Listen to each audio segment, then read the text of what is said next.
Julian, it's nice to see you. Nice to see you, Jamila. So I appreciate your time and that you're kind of connecting with us again. I know before I think you were just starting your new role. Is that right? Timing? With the Calm Hotel, is that what Yeah. is it was about that time? Yeah, so I'll tell you a little bit about myself briefly. Yeah.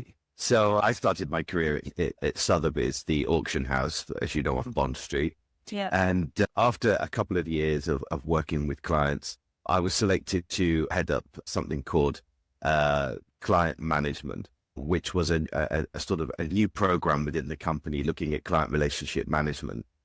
And it was quite new, really, for the organization and for the industry as a whole. And there wasn't really very much of a precedent out there for how do you work with clients on a sort of CRM program where you're looking to reward clients, you're looking to inspire clients, you're looking to get closer to clients, learn more about them, and then thank them for their business, but also make sure that they're being properly managed, making sure they're feeling the love, that they're being cared for, that they feel that they know where they can go to if there's a problem.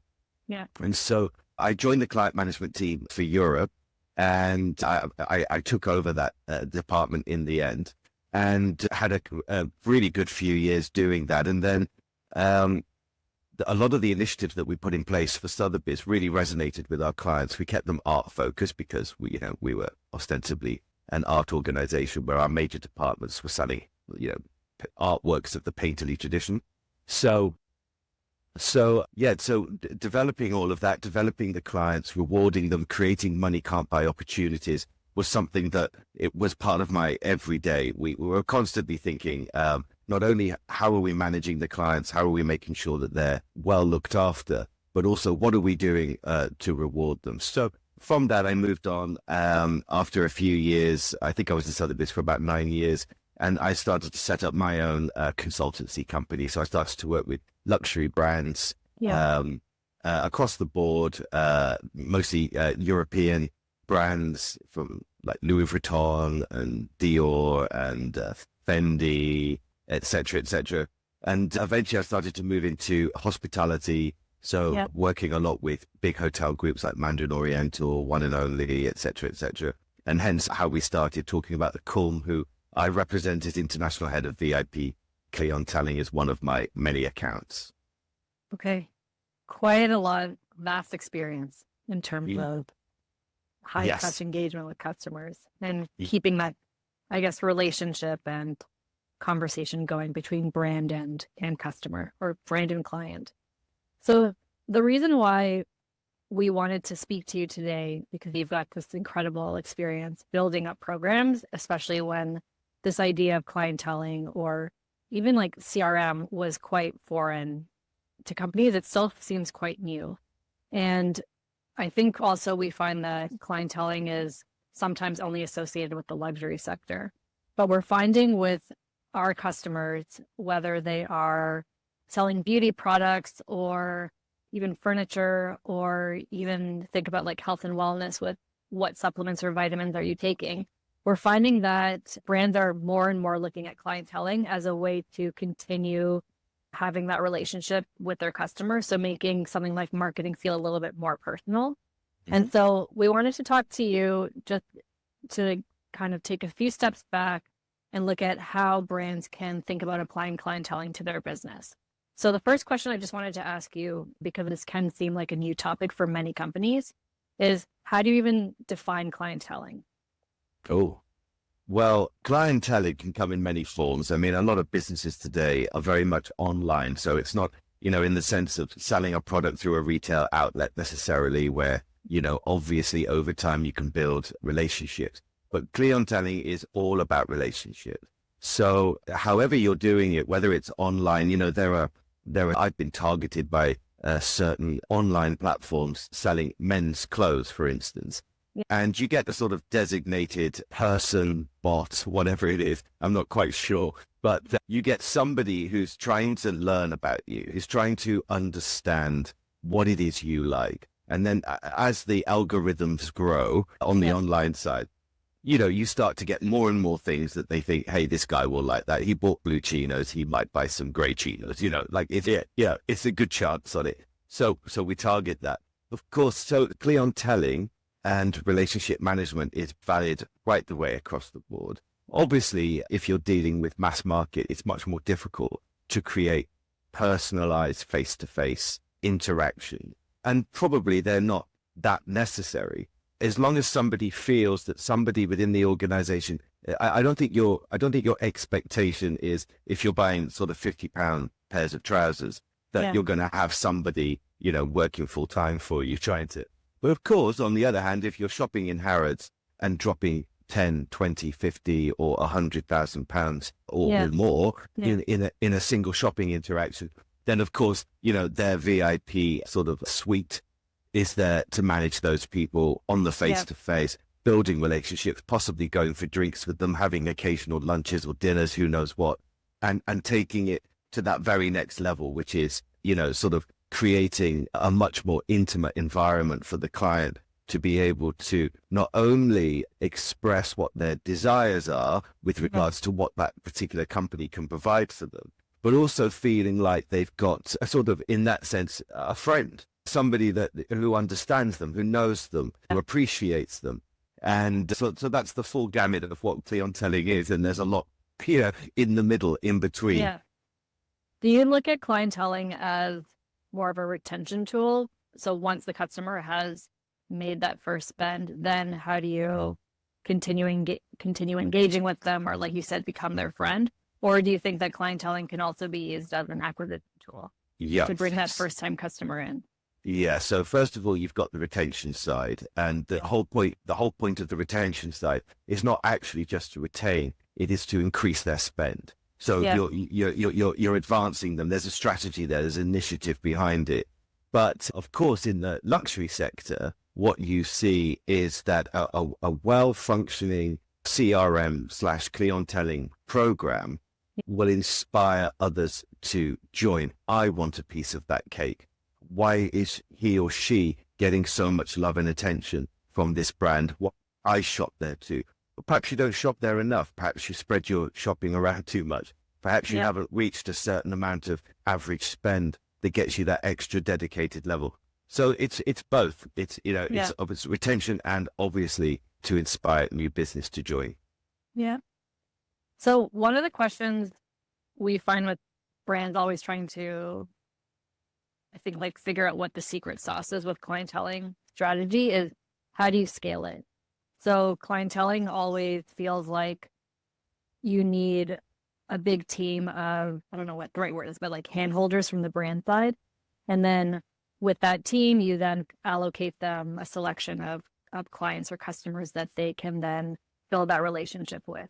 So we find from brands, they feel like it's quite a labor intensive program. And so we get a lot of questions of, how do I actually scale this? How do I scale this where I'm not potentially having to hire, tens or hundreds of people?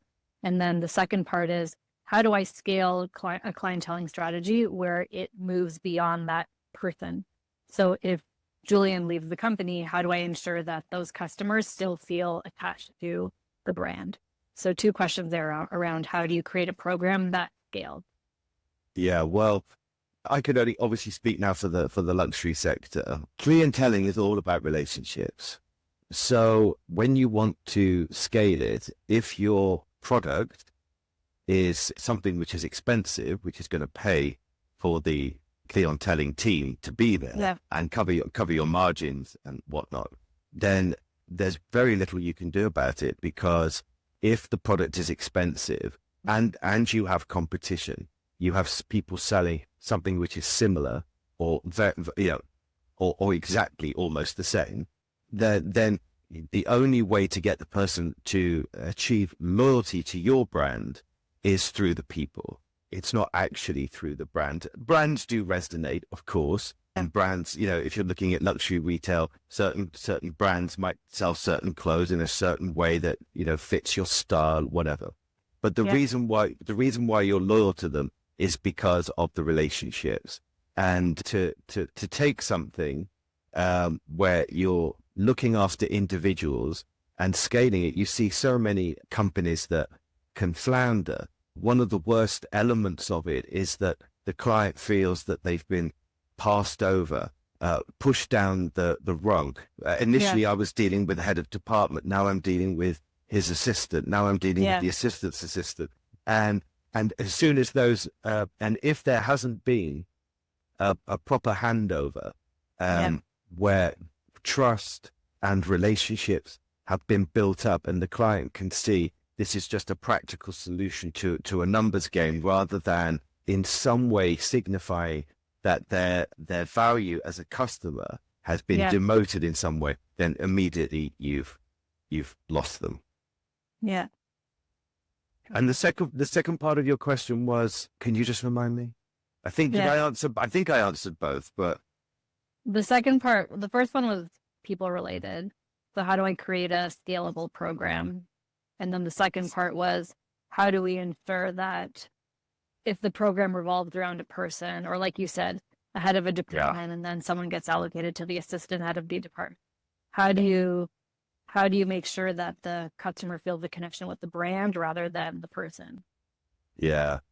At the end of the day, the brands are brands and people are the brand. So, it's, I'm not gonna, no matter how much I like a brand, I'm not gonna, if I don't like the person who it's assisting me, I'm gonna walk away, no matter how much I like the brand. I might try and change things up. Depends how much I like the brand, but ostensibly, the tone and the style of the person that is dealing with you is the brand. And if that's not right, then nothing will work. Okay. Then I guess the inverse question of that from a brand's perspective is, how do I retain my staff if they're so instrumental to the clienteling relationship where the value they drive is so immense? Do you have, when you create these programs for your clients, whether it's on the fashion side or the hospitality side, how do you think about, I don't know if incentivizing is the right word, but how do you feel like, what's your advice to retain these staff because they're so instrumental to the brand? Well, difficult one, really. I think that obviously you need to pay people, but I think it's very much an industry where you have people working in sort of CRM clientele, where it's natural they're going to take the experience that they've learned in one brand and take it to another brand. I don't see it's necessarily a huge problem.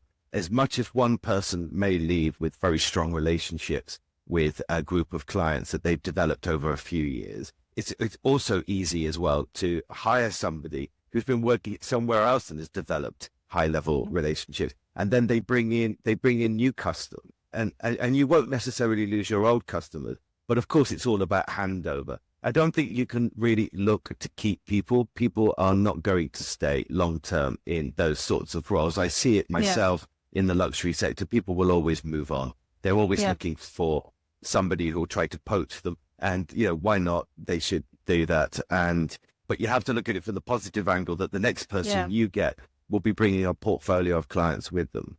Yeah. Okay. Last question, which is going back to looking at, I guess, a broader retail market. So you've got all this incredible experience in the luxury sector. Let's leave to the side super mass market, so the Zaras and the H&Ms. But if you think about a little bit of the middle, think about shopping at maybe Space NK or Boulevard Brown, or going to maybe Healed for furniture. If you think of those price points, which is a little bit higher for a customer, there's a bit more of a consultation involved in terms of understanding the product. What would be your suggestion for brands in that category who are dealing with that customer to think about clienteling?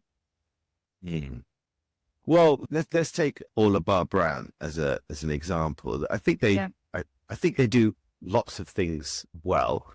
When you go into their boutiques, I find that their staff are very much up to date on exactly what materials have been used, how to wash them, how they fit, blah, blah, blah, blah.